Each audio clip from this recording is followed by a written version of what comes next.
The funeral was unlike any other.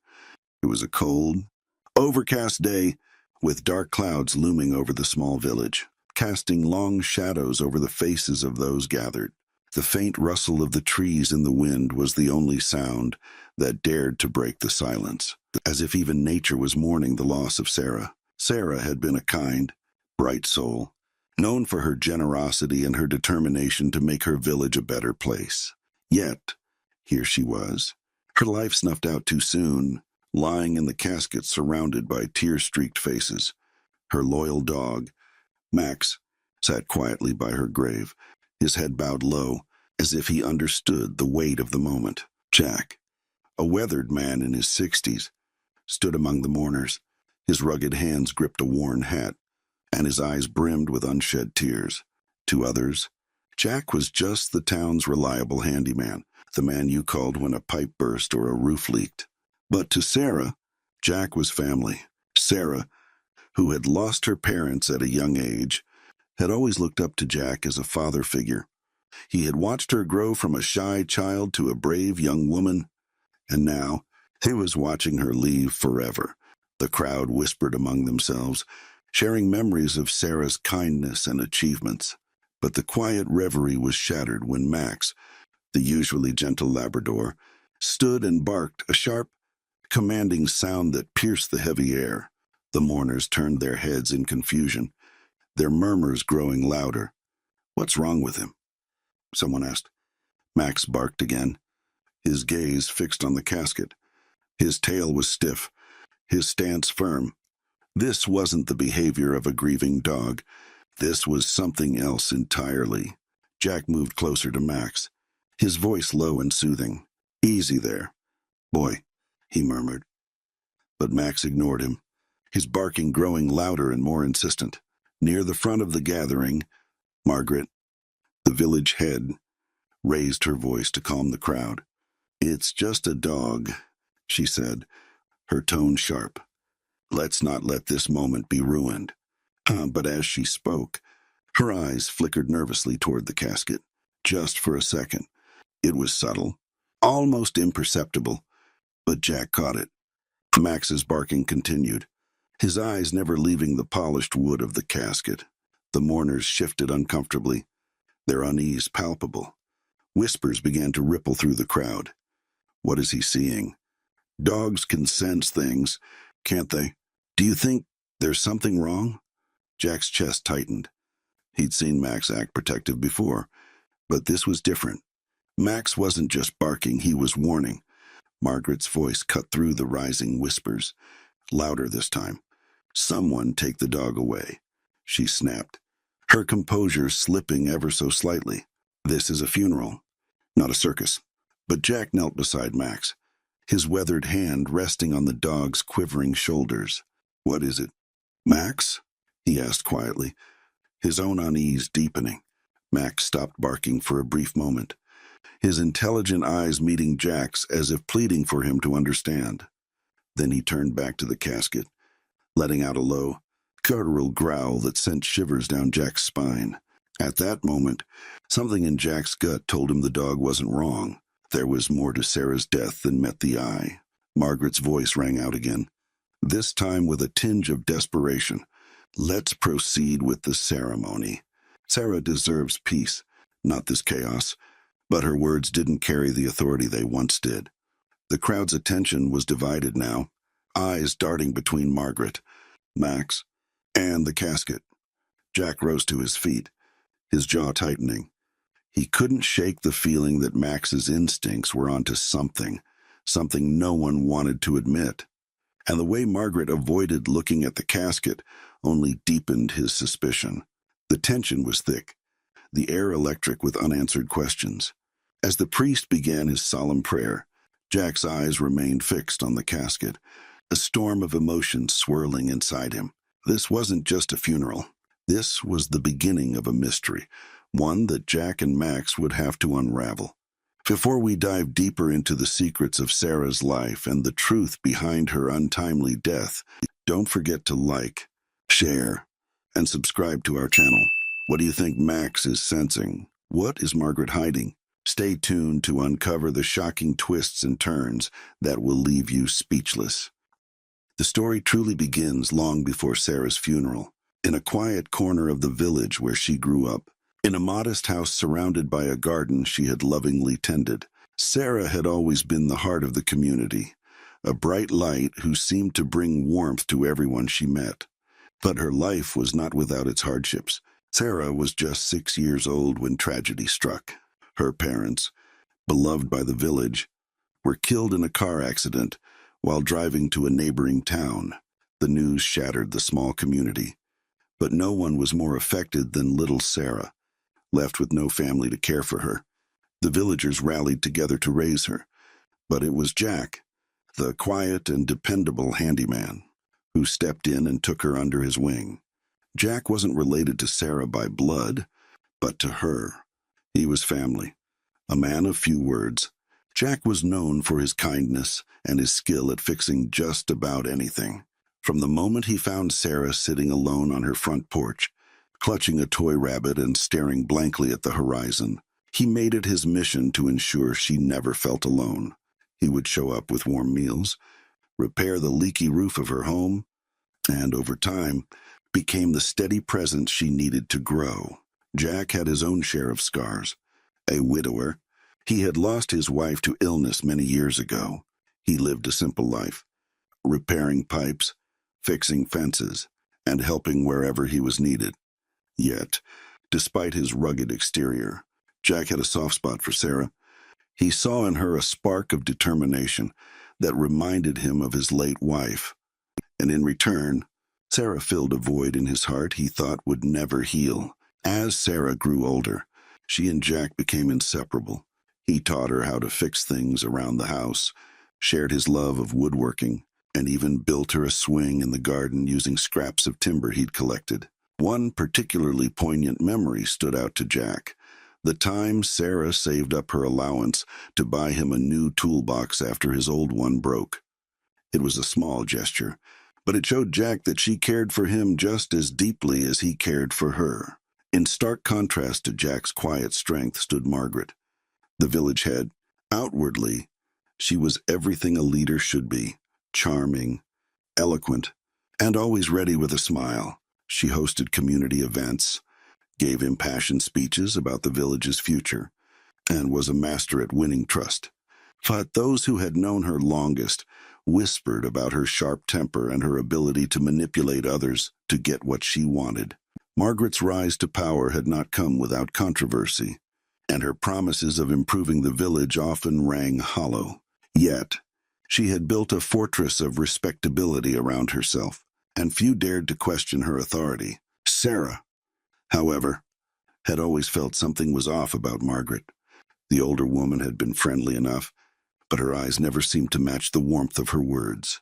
Over time, Sarah began noticing inconsistencies, missing funds, abandoned projects, and whispers of Margaret's lavish lifestyle. But Sarah kept her suspicions to herself. Until recently. Max entered Sarah's life when she was 12. The golden Labrador had been abandoned on the side of the road, left to fend for himself in the cold. Sarah found him trembling under a tree during a rainstorm and brought him home without a second thought. From that moment, Max became her shadow, always by her side. It was as if Max understood her pain and her strength. He was fiercely protective of her, barking at anyone who raised their voice or acted suspiciously. Over the years, Max became a beloved figure in the village, known for his intelligence and loyalty, but his bond with Sarah was unmatched. Despite their closeness, Sarah and Jack had their moments of tension. As she grew older, Sarah became fiercely independent, often refusing Jack's help even when she needed it. "I can handle it," she'd say with a stubborn tilt of her chin, reminding Jack of her parents' resilience. But Jack could see the weight she carried, the burden of being alone, of feeling responsible for everyone around her. Their bond was tested further when Sarah began investigating Margaret's dealings. Jack had warned her to be careful, sensing danger in Margaret's calculated demeanor. "Let it go, Sarah," he'd pleaded one evening as they sat in her garden. "She's not worth the trouble." But Sarah shook her head. her eyes blazing with determination. If I don't stand up to her, who will? It was the last real conversation they had before the fire. The night of the fire still haunted Jack. He had been working late on a repair job when he saw the smoke rising in the distance. By the time he reached Sarah's house, it was too late. The flames had consumed everything. Max had been outside, barking frantically, but Sarah was gone. The village mourned her loss, but something about the fire didn't sit right with Jack. Sarah had always been careful, meticulous even. The idea that a candle had been left burning, or that faulty wiring caused the blaze didn't add up. And Max's agitation that night, and now at the funeral, only deepened his suspicions. At the funeral, Jack's thoughts drifted back to the swing he'd built for Sarah. It still hung in the charred remains of her garden, a poignant reminder of the life she'd lost. He looked at Max, whose barking had momentarily subsided, and felt a pang of guilt. I should have done more, he thought. Margaret's voice broke through his reverie as she addressed the crowd. She spoke of Sarah's contributions to the village, her bright future, and how deeply she would be missed. But Jack noticed the way Margaret's hands trembled as she clutched the podium. He couldn't shake the feeling that Margaret knew more than she was letting on. As the ceremony continued, Jack resolved to uncover the truth. Sarah had trusted him, relied on him, and he owed it to her to see this through. Beside him, Max let out a low growl, as if sensing the storm that was about to come. The funeral proceeded, but the air grew heavier with each passing moment. Sarah's absence was already an ache in the hearts of everyone present. But now, an unspoken tension began to ripple through the crowd. The cause of the unease? Max's relentless barking, his unwavering gaze fixed on the casket. Margaret, standing at the front of the gathering, gripped the edges of the lectern tightly. Her expression was composed, but her eyes betrayed flickers of irritation and something deeper, something almost like fear. "Let us pray for Sarah's eternal peace," she said, her voice steady but lacking its usual commanding warmth. As the villagers bowed their heads, Max barked again, louder this time, startling the mourners. Jack, standing by the dog's side, crouched down to calm him. "Quiet, boy," he whispered, stroking Max's fur. But the Labrador's body was tense, his eyes never leaving the casket. It was as though he were warning Jack or everyone about something unseen. Margaret's voice cut through the murmurs. "Please, someone take the dog outside," she snapped, her tone harsher than intended. She quickly followed with a forced smile, adding, "It's distracting, and we must honor Sarah with our full attention." The crowd exchanged uneasy glances. Some whispered under their breath, "Why won't he stop?" Dogs can sense things, can't they? Maybe he knows something we don't. "Don't be ridiculous," another said, but their voice wavered. Jack's eyes narrowed as he watched Margaret. The woman was always composed, but today she seemed different, anxious, almost desperate to maintain control. It wasn't just Max's barking that unsettled her. It was something more. Max growled low in his throat, a sound that sent chills down Jack's spine. Jack knelt beside the dog, speaking softly. "What is it?" "Max, what are you trying to tell me?" Max responded by stepping forward, his nose twitching as if he were picking up a scent. His body language was clear, something wasn't right. The priest began his prayer, but the words seemed hollow against the backdrop of Max's growls and barks. People shifted uncomfortably in their seats. Children clung to their parents, eyes wide with fear. Even the wind outside seemed to pick up, rustling the old church windows as if nature itself were disturbed. Suddenly, Max lunged toward the casket, pulling Jack forward. Gasps echoed through the church as Jack struggled to hold him back. "Max!" Jack hissed, his heart pounding. The dog had never acted this way before. Margaret's composure cracked. "This is enough," she shouted, her voice ringing through the room. "Take that dog out of here immediately, or I will." But Jack didn't move. He could feel the weight of Max's urgency, the unshakable sense that the dog was trying to reveal something important. "He's trying to tell us something," Jack said, his voice firm. The room fell silent, all eyes on him and Max. The silence was broken by an elderly man sitting near the front. "Dogs have a sense for these things," he muttered, his voice trembling. "They see what we can't." "Don't be ridiculous," Margaret snapped, but her sharp tone only fueled the growing doubt among the villagers. "Why is she so defensive?" Someone whispered. "She's acting strange," another murmured. Margaret's eyes darted toward the casket, and for a brief moment, her mask slipped. Her lips tightened. Her fingers trembled on the lectern. Jack caught the fleeting expression and felt his stomach twist. Jack stood, his voice cutting through the tension. "Margaret," he began, his tone steady but charged. "Why are you so eager to silence the dog? If Max senses something, shouldn't we pay attention?" Margaret's eyes narrowed. "This is absurd. It's a dog." "Jack, nothing more. You're letting your grief cloud your judgment." Jack held her gaze. "And what about you? Margaret, why does Max's behavior bother you so much?" The room was deathly silent. The priest fidgeted with his robe, avoiding eye contact. Margaret's knuckles turned white as she gripped the lectern.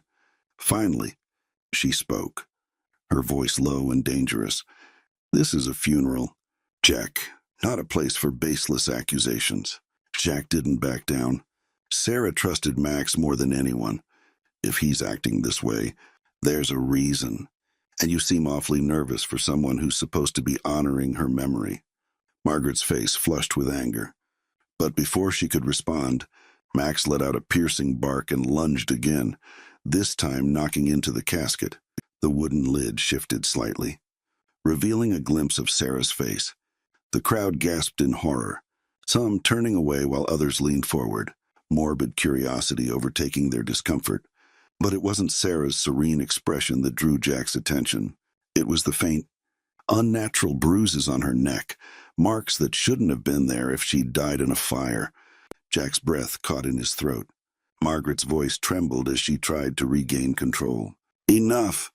she shouted. "This is disrespectful to Sarah's memory." But Jack was already moving, his hand resting on the edge of the casket.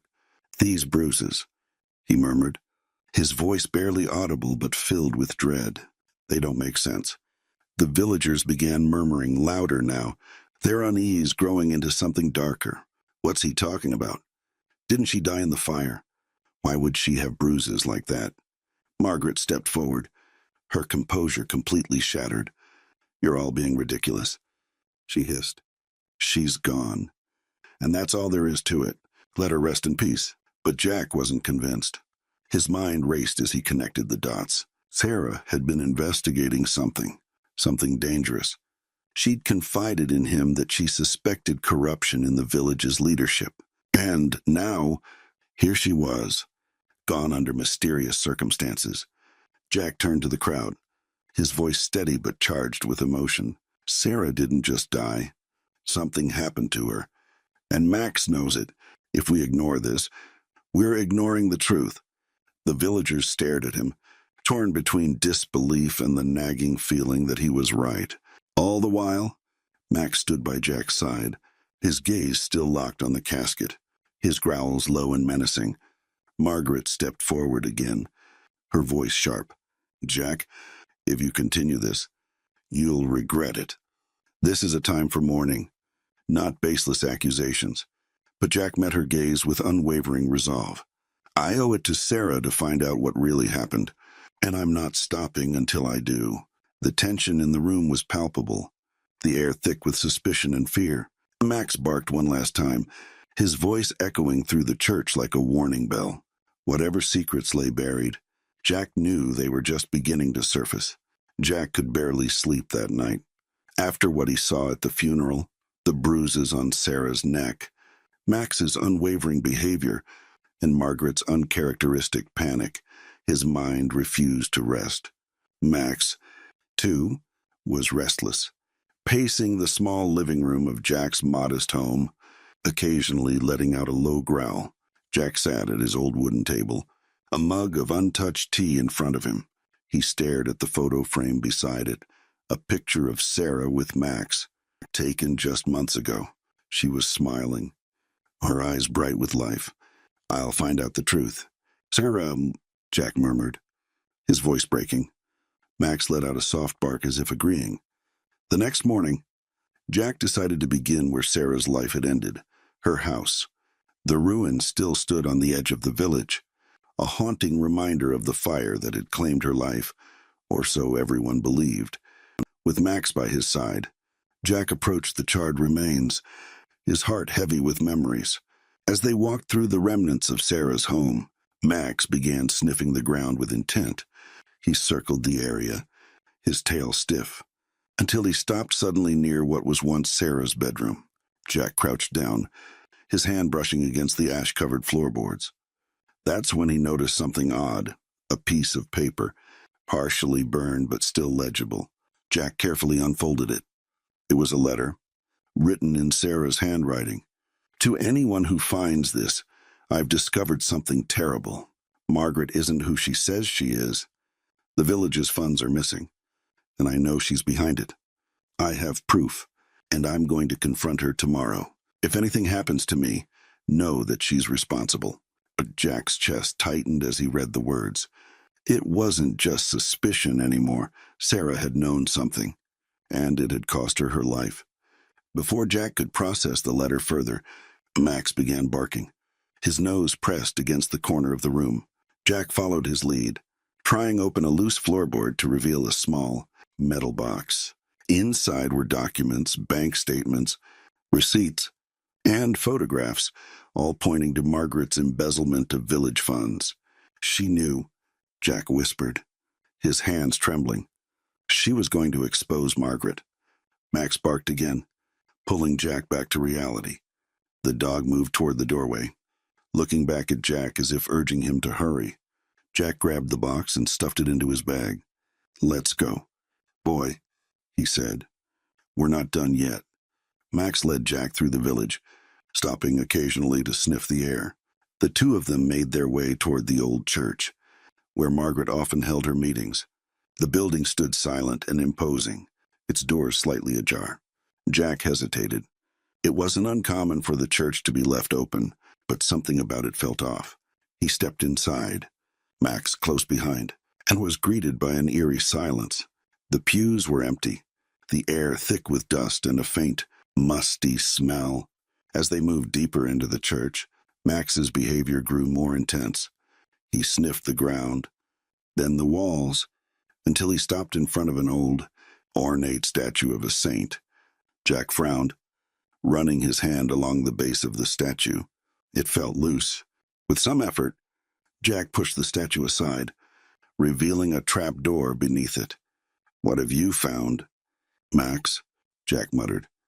The dog wagged his tail, his excitement palpable. The trapdoor led to a narrow staircase descending into darkness.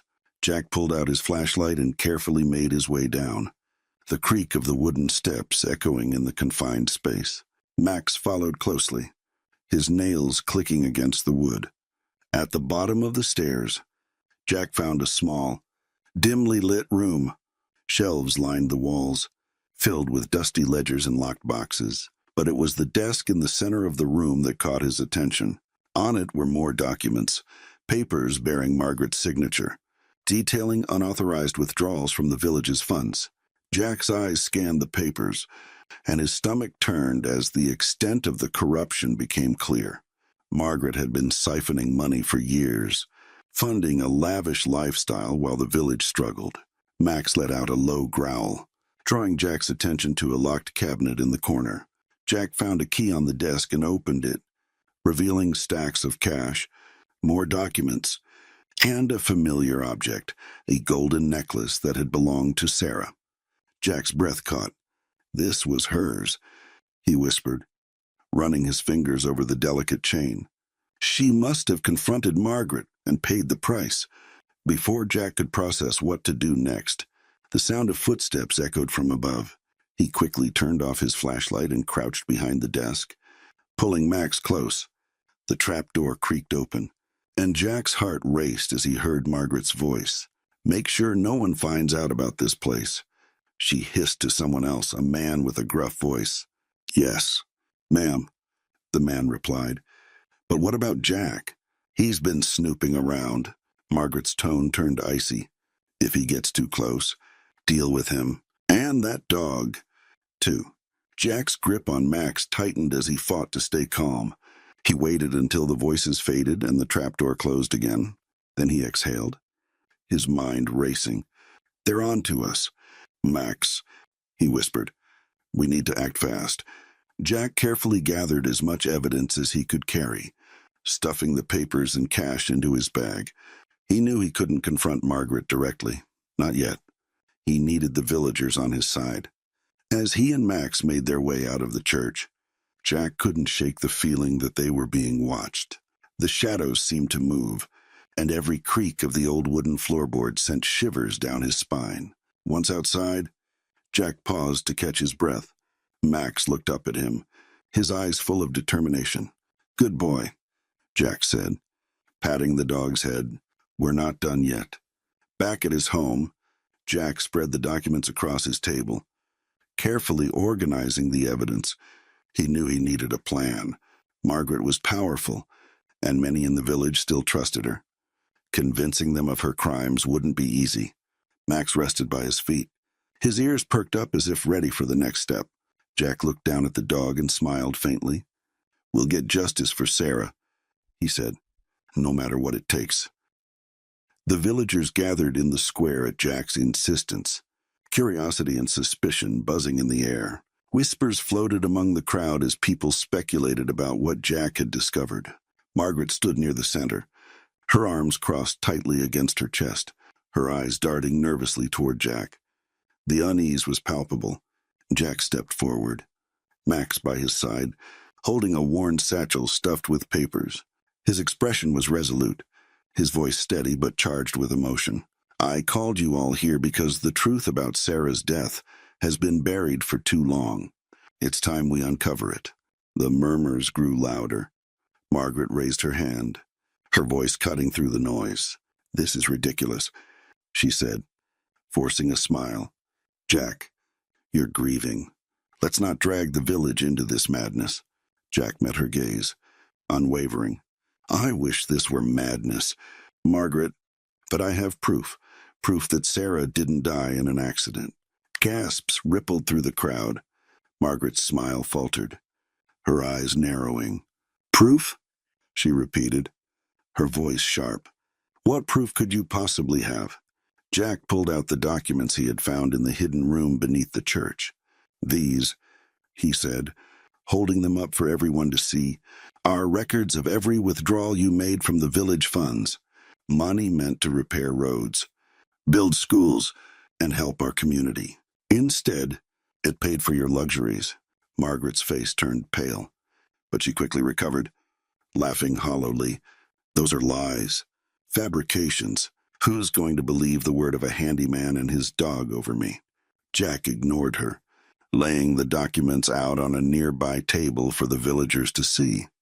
People began crowding around, their expressions shifting from confusion to shock as they read the damning evidence. "And it doesn't stop there," Jack continued. "Sarah found out what you were doing. She discovered the truth and confronted you. That's why you silenced her." The crowd erupted into gasps and murmurs. "Silenced her?" one villager exclaimed. "You mean Margaret killed her?" Margaret's voice rose, desperate now. "I had nothing to do with Sarah's death. This is absurd. You're letting grief cloud your judgment."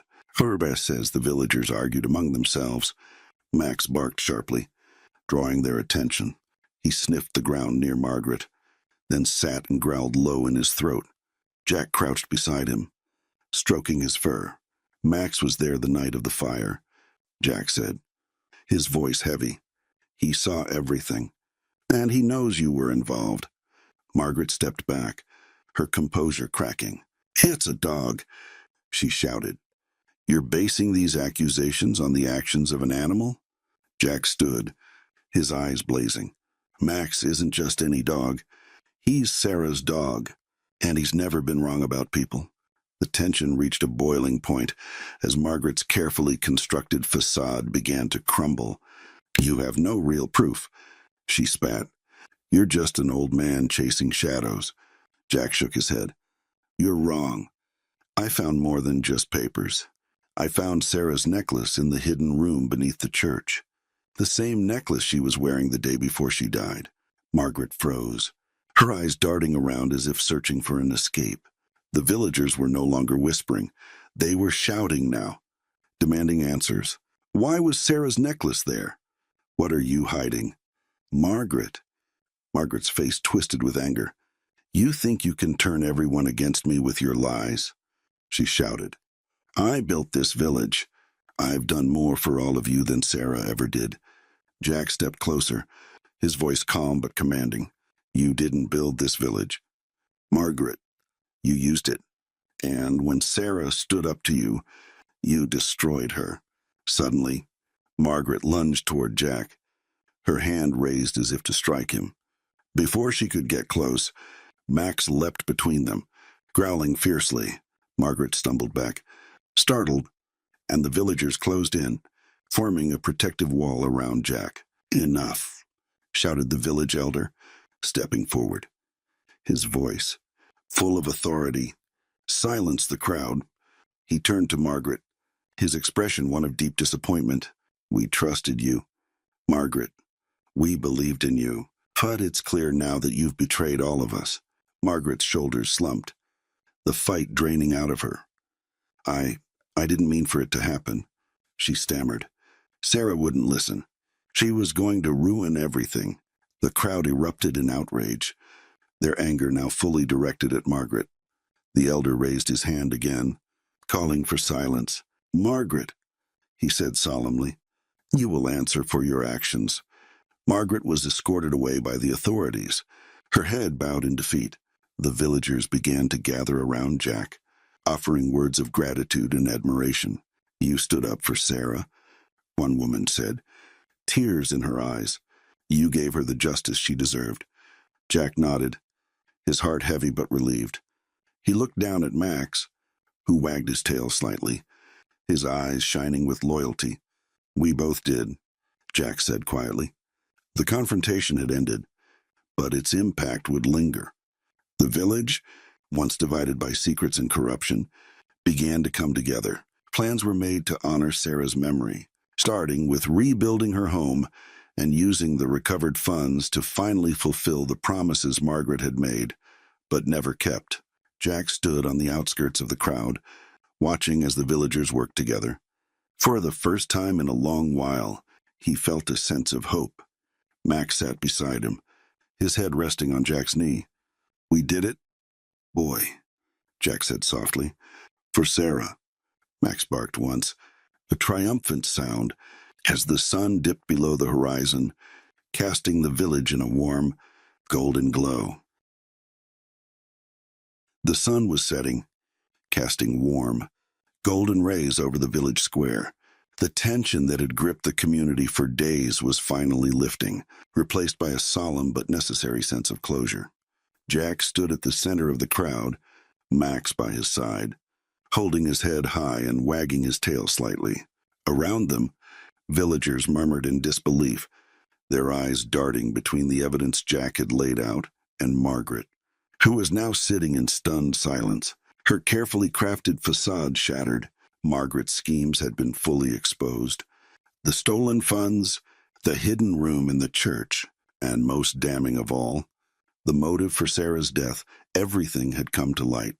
When confronted with the evidence, Margaret initially tried to deny it, her voice laced with anger and desperation. But Jack's calm yet firm recounting of Sarah's investigation, supported by the documents and Max's unwavering actions, left no room for doubt. The village elder, a man whose wisdom was respected by all, finally stepped forward. "Margaret," he said, his voice heavy with disappointment, "you have betrayed this village and taken the life of one of our most cherished souls. Your time here is over." As Margaret was led away by the authorities, her head bowed in defeat, the villagers began to shift their focus to Jack and Max. Applause broke out, hesitant at first, but quickly growing in strength. It wasn't just for Jack's bravery, but also for Max, whose loyalty and instincts had uncovered the truth. Jack's eyes softened as he looked out at the crowd. "This isn't just about justice," he began, his voice steady but thick with emotion. "This is about Sarah. She gave her life to protect this village, to stand up for what was right. Let's not forget that." The villagers nodded solemnly, and one by one, they began to place flowers near a picture of Sarah that had been set up on a small table in the square. Jack knelt beside the photo, his weathered hand brushing against the frame. "You were braver than anyone," he whispered. "And now, everyone knows it." Max let out a soft whine, nudging Jack's hand with his nose. Jack chuckled, his voice breaking slightly. "And you? Boy, you made sure no one forgot her. Good job." In the days that followed, the village began to heal. The stolen funds were returned, and plans were made to rebuild Sarah's house as a tribute to her memory. The swing in her garden, scorched but still standing, became a symbol of resilience and hope. Children often played on it, their laughter echoing through the village as a reminder of brighter days ahead. Jack found himself at peace, knowing he had honored Sarah's legacy. He spent his days helping the villagers repair their homes and working on small projects to improve the community. Max, now the village hero, was showered with affection wherever he went, his wagging tail and bright eyes bringing smiles to everyone. One quiet evening, Jack and Max visited Sarah's grave. The setting sun bathed the simple headstone in golden light. Jack sat down on the grass, his hand resting on Max's back. "You'd be proud of what's happened here, Sarah," he said softly. "The village is stronger now. People are standing up for each other, just like you wanted." Max let out a soft bark, as if echoing Jack's words. Jack smiled, his heart lighter than it had been in weeks. "We'll never forget you," he added. "You'll always be with us." As the scene fades, Jack's voice echoes over images of the village coming together, children playing, and villagers working side by side. Sarah taught us that standing up for what's right takes courage, even when it's dangerous. She showed us that one person's bravery can change everything. And Max, well, he reminded us that loyalty and love can uncover truths we'd rather not see. Together, they've made us better, stronger. If this story moved you, if Sarah's bravery and Max's loyalty inspired you, don't let their story end here. Like this video to show your support. Share it with your friends to spread the message. And subscribe to our channel for more stories of courage, love, and the fight for justice. What would you have done in Jack's place? How do you think Max knew the truth? Leave a comment below and let us know your thoughts. Thank you for watching. And remember, sometimes the smallest acts of loyalty and courage can make the biggest difference.